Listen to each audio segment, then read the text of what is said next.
Jadilah pribadi yang bernilai. Artinya apa? Uang itu suka nilai kebermanfaatan. Ya, uang itu punya nilai kebermanfaatan.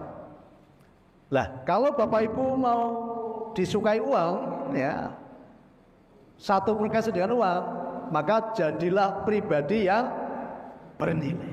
Sudah otomatis uang itu akan senang dengan kita. Suplainya tidak pernah berhenti, ya, akan selalu datang.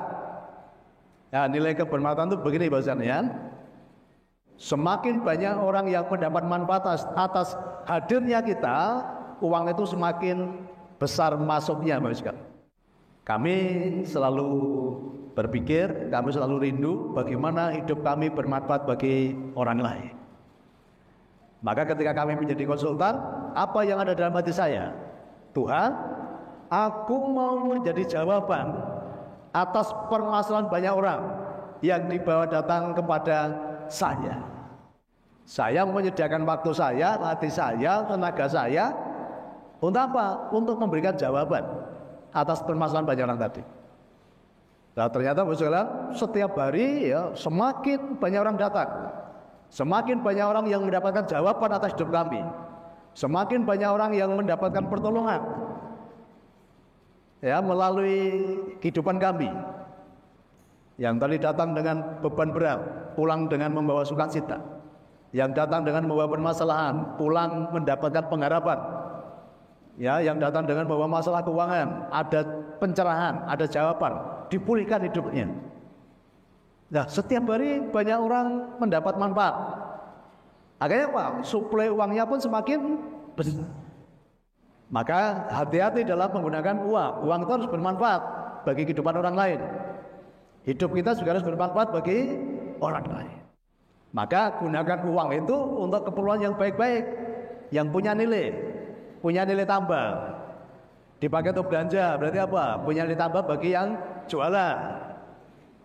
Dipakai untuk sedekah, punya nilai tambah bagi yang kita kasih.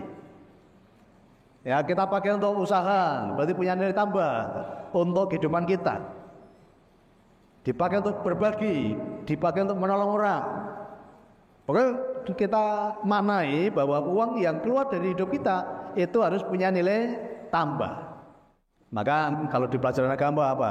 Sukalah berbagi. Supaya apa? Uang itu ada nilai tambahnya. Ya, bantulah orang lain supaya ada apa? Nilai tambahnya.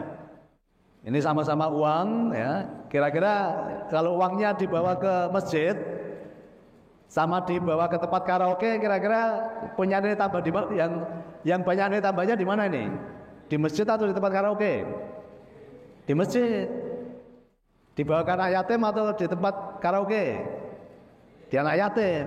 Itu duanya beda. Kalau uang dibawa ke masjid, uang dibawa ke tempat karaoke, nengono dongane piye? Oh, Tuhan, ya, berkatilah yang memberikan uang ini. Ya, rezekinya dilimpahkan, rezekinya ditambahi, kan gitu kan? Itu kalau membawa kebermanfaatan.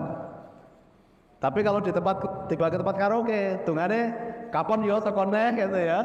Kapan yo masih tekone? Kan gitu. Ora ditungake tapi malah ditarik nek. Kapan yo tekone kan gitu. Ora ditungake, duitnya ora gowo apa? Ora gowo berkah kan itu. Nah, jadi selalu berpikir kebermanfaatan, ya. Bagaimana uang itu bermanfaat bagi banyak orang. Nah, ini cuma cerita bos sekalian, ya. Setiap hari kami sepakat dengan istri, berapapun ya kami menambung bos sekalian di rumah kami, ya, dari luar pulau, dari luar kota, ya, menginap.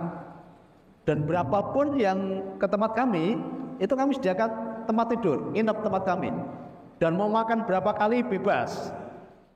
Bahkan setiap Selasa sama Jumat karena ada pelajaran, itu ratusan orang bisa makan bersama kami, ya.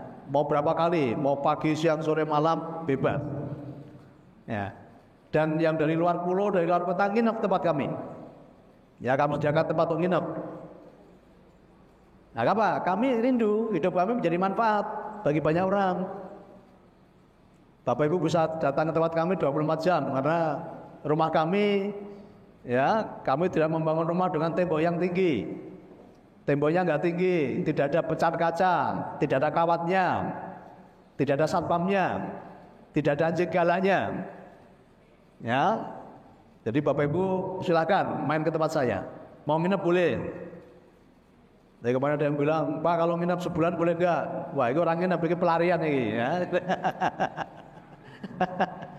Ya, boleh-boleh saja kalau mau ya. Tapi kalau sebulan ya kebangetan itu ya. Jika cocok orang nginep tapi pelarian ya. Giliran dengan yang lain maksudnya. Ya, giliran dengan yang lain. Itu Bapak sekalian.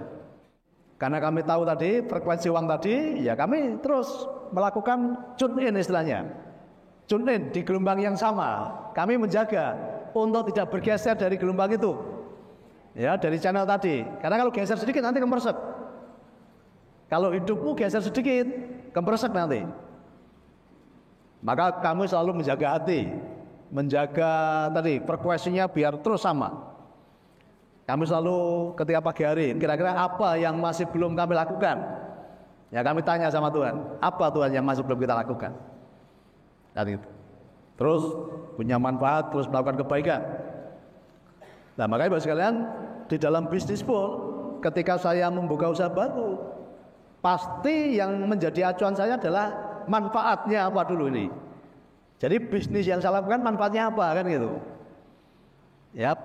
Saya membangun ini bermanfaat nggak bagi banyak orang? Saya nggak terlalu tertarik dengan angka. Nah, makanya jangan bicara uang dulu. Dalam hidup maknai apapun yang kita lakukan dicek sih. Ini punya manfaat nggak bagi orang lain gitu loh. Jadi kalau kita bicara angka dulu hitung-hitungannya nanti luput dulu.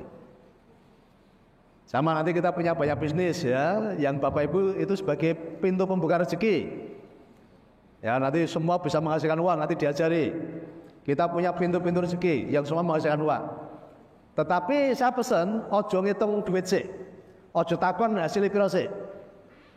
Tapi takono, Pak, apa yang nanti bisa saya lakukan untuk manfaat bagi orang lain? Pak, dengan saya gabung menjadi anggotanya Paniko, dari bisnisnya Paniko, kira-kira nanti dampaknya apa bagi orang lain? Manfaat terbaiknya apa? Jadi bicara manfaat dulu. Jangan bicara uang dulu. Nanti kalau bicara uang dulu luput ya. Karena dengan membangun frekuensi tadi, membangun wadah tadi, frekuensinya sama, otomatis tak jamin uang itu pasti masuk dalam circle kehidupan kita. Semakin punya banyak manfaat, circle-nya semakin besar, perputarannya semakin besar. Kalau kita menyalurkan yang baru masuk, itu namanya circle. Nah selama ini kita cenderung menahan atau menyalurkan kira-kira? Menahan, ya toh? Wah tak irit-irit kan gitu kan? Ini nahan itu. Semakin diirit-irit semakin kurang. Gitu, boleh ngomong loh. Pak, bon keluarin wangi ngirit-ngirit loh Pak, tapi gak kurang terus. Ya ora?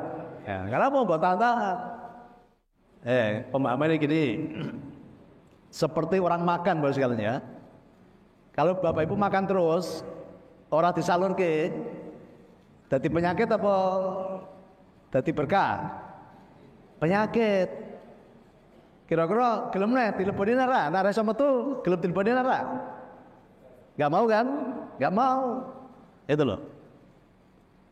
Jadi kalau keuanganmu belum sehat, jadi cekkan sirkulasinya udah benar belum? Perputarannya sudah normal belum? Ya, jadi ilmunya gampang ya, simpel ya. Prakteknya sing angel ya. Nanti belajar praktek. Tadi Pak Daryo udah ngerti kok. Ya, ilmu ini kok seperti leboknya pikiran, tapi dipraktekke. Prakteknya nanti dimulai gini ya. Besok ya, besok begini Bapak sekalian ya. Semua barang-barang yang sudah tidak pernah dipakai yang ada di rumah, kalau masih bagus kasihkan orang lain. Tapi kalau sudah tidak layak dirosokke, duitnya sing digo sedekah. Wes kuwi praktek sing paling gampang. Saiki menyalurkan dulu ya, yang barang-barang ra kanggo lho. Barang-barang yang wis ra kanggo lho ya. Kowe kadang sing dawa kok. Ya malah digoleki nggon, kayak papan, akhirnya numpuk. Ya. Dadi apa? Dadi tempat sampah kan ini. Ya, jadi tadi ya siapan wadah, merubah pola pikir, bisa clear, dan digoleki duit ya, dioyak duit. Orang ngoyak duit tapi dioyak duit.